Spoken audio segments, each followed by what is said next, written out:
And welcome back. We're looking out the Watkins Glen sky cam. Looking pretty calm out there. Some folks still seeing a little bit of light snow here this evening as temperatures have still continued to drop down into the teens, dropping through the teens. You can see just a few flakes there on the sky cam. Seeing just a little bit of light snow here and there. Look at the temps across the area. You can see how this cold wave is really impacting the area. Places as far south as Louisville, Kentucky, and St. Louis, Missouri at 9 degrees here this evening, 5 Indianapolis, 4 in Chicago. We got 17 in our area, 18 over in Buffalo. Same goes for the state capital. We take a look over Wisconsin, -4 in Green Bay and -7 in Minneapolis. You can just see how cold it's getting, and over the next couple of days, wind gusts going to be playing a factor in making things cold and keeping them cold. You can see here, middle of the afternoon, Monday, 30-mile-per-hour wind gusts going to be fairly common, especially as you go into Steuben County.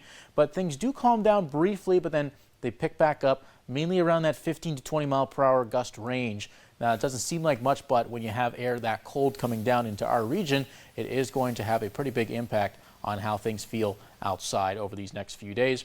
The system that was bringing in some snow all throughout parts of Philadelphia, New York, and Boston. If you watched any of the football, you got to see some of the snow really impact those games. That was quite the sight to see.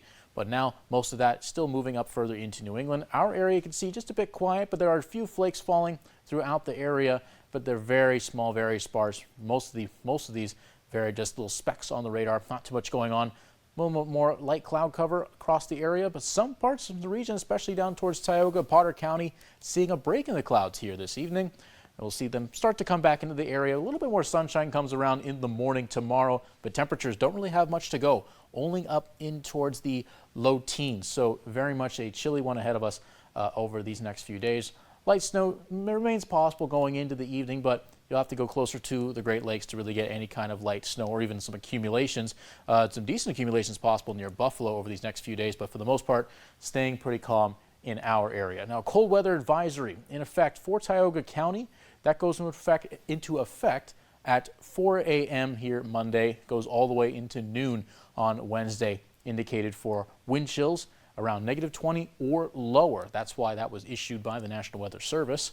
And so nowhere else we're seeing that, at least in our viewing area, but doesn't mean that we're not going to see at least some very chilly wind chills heading into the next few days. You can see 7 o'clock Monday evening, already into the negative teens over in Allegheny County. Gets even colder going into Tuesday morning. -13 Corning, -15 in Bath, as cold as -20 to the west in Wellsville. And pretty similar conditions even as we go into Tuesday. We'll be very lucky to get above 0 for that feels like temperature. And then eventually going into Wednesday morning could get even worse. -19 Cohocton, -18 in Woodhull. That's how cold it is. Negatives all across the region to start our days. Just absolutely brutal in the area. Now we forecast a high of 24 today. We got around the low 20s, but our actual high was 32. That happened in around midnight last night. We got one of those midnight highs, and temperatures just dropped as the day went on earlier today. 11 is where we're dropping down to tonight. Some light snow remains possible. We'll get back into the mid-teens later on tomorrow. And we see 16 for Martin Luther King Jr. Day, a low of 2, followed by 2 back-to-back days of 13-degree highs, down to the negatives for Tuesday night before we finally get back to the 20s on Thursday. Could see a return to the 30s by the time we get to Saturday.